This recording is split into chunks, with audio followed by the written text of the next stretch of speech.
The Wild One, Legends of Altheodore. Chapter 5, A Fluffy New Companion.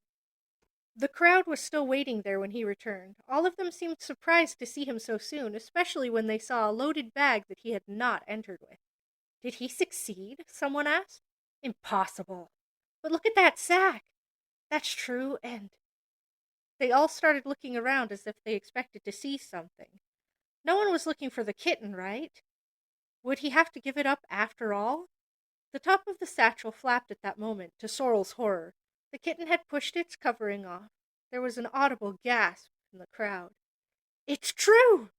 Suddenly, they were all smiles and approached Sorrel warmly. You saved us! Thank you so much, another told him with tears in their eyes.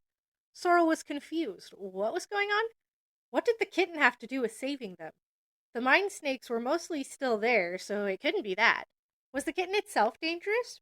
But it was an egg before, and it was right there, and they didn't seem bothered.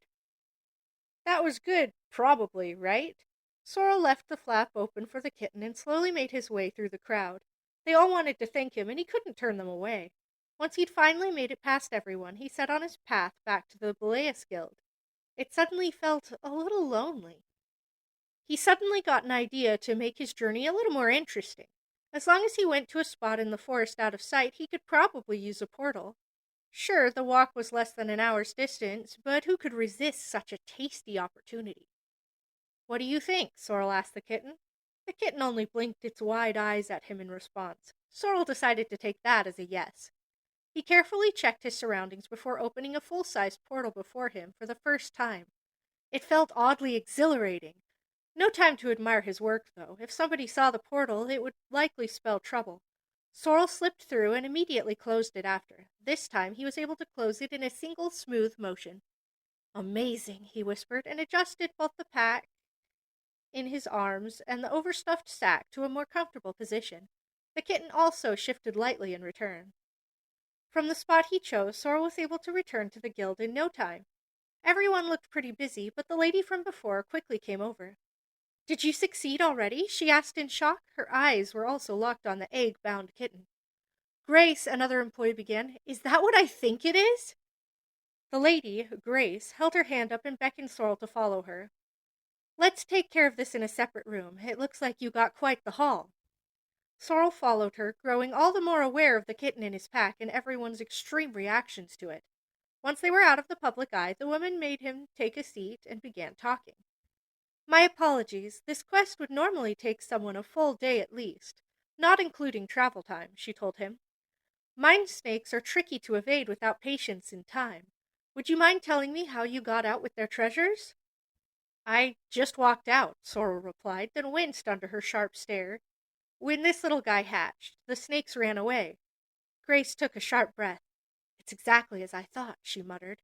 Sorrel, you have some incredible luck. You have been chosen by a rare magical creature. It is your duty to name and take care of it. Name it? Sorrel asked. Was the quest completion and reward going to be delayed until he did? He really needed that money to legally acquire food, so... How about Jazz? Jazz? She asked, trying not to show her clear disapproval for the name. Yeah, Sorrel said, scrambling. Jasper! He could be named Jasper! Sorrel didn't know why he was sure Jazz or Jasper was male, but he was confident. Either way, the kitten seemed happy about it, and finally climbed the rest of the way out of its shell cocoon to gently nuzzle Sorrel. Grace watched in awe for a few moments before shaking herself out of it. Now that you have named your friend, can I ask you something? She questioned, leaning forward eagerly. Do you happen to have any pieces of the egg left over? The egg? Sorrel asked, then dug the shell out of his pack. It was solid, even though Jazz had broken out of it. She took the egg carefully.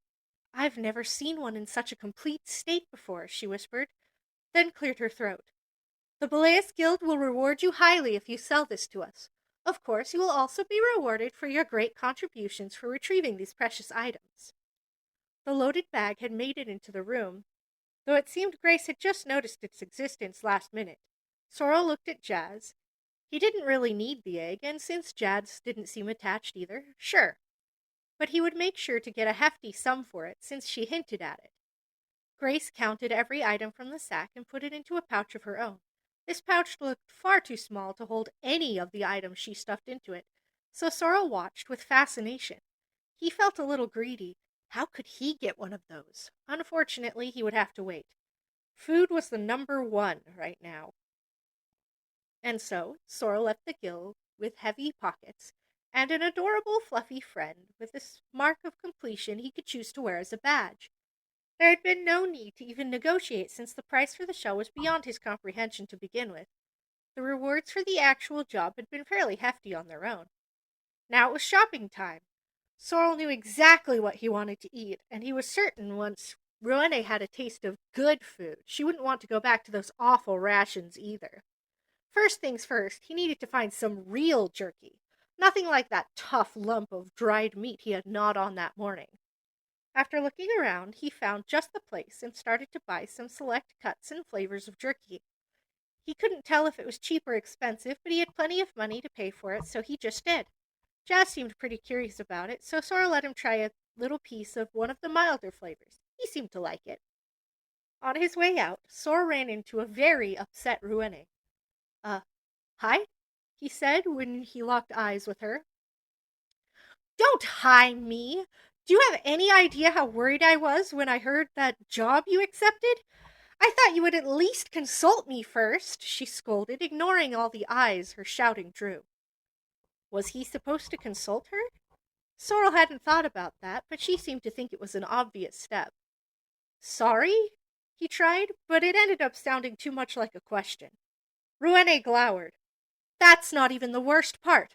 The Beleus Guild had to contact me to let me know you came back safely, she told him. You could have at least dropped by. I was on my way, Sorrel said. I was just picking up some food first. Here. He offered her a piece of jerky, which she angrily bit into. As the flavor hit her tongue, her expression changed drastically. Is this really jerky? She asked in amazement. It was just like Sorrel thought. She had been deprived of proper food. This wouldn't do at all. This is just the first stop, he told her. I can cook a little bit, so I was going to buy some normal food as well. If we're going to be as great as you say, we can't be living off scraps. Ruene looked at his awkward smile, then back at the jerky he had given her. Fine. Since you did this for our future, I will forgive you. But next time, consult me before you take on any jobs. Got it? Yes, yes, Sorrel agreed, glad the nagging was over. He didn't want to imagine what she might say if she knew he had been tempted to steal that pouch from the Beleus Guild earlier. They spent the rest of the day shopping around town. Somehow, they bought a lot more than just food. First of all, Ruene made him buy some clothes. He didn't really get the difference, but she assured him that they were far more presentable. Then they got a few more specialty tools and a collar for Jazz. Sora was glad that Ruene was all right with Jazz. He told her his name was Jasper too, but she didn't seem to mind referring to the shortened version. Jazz got to taste all sorts of tasty morsels as they shopped, and was deep asleep in Sorrel's arms by the time they headed home. Ruene really had been worried. After Sorrel had left, she had gone to visit her benefactor to retrieve a copy of the prophecy. She had intended to go over it with him when he returned.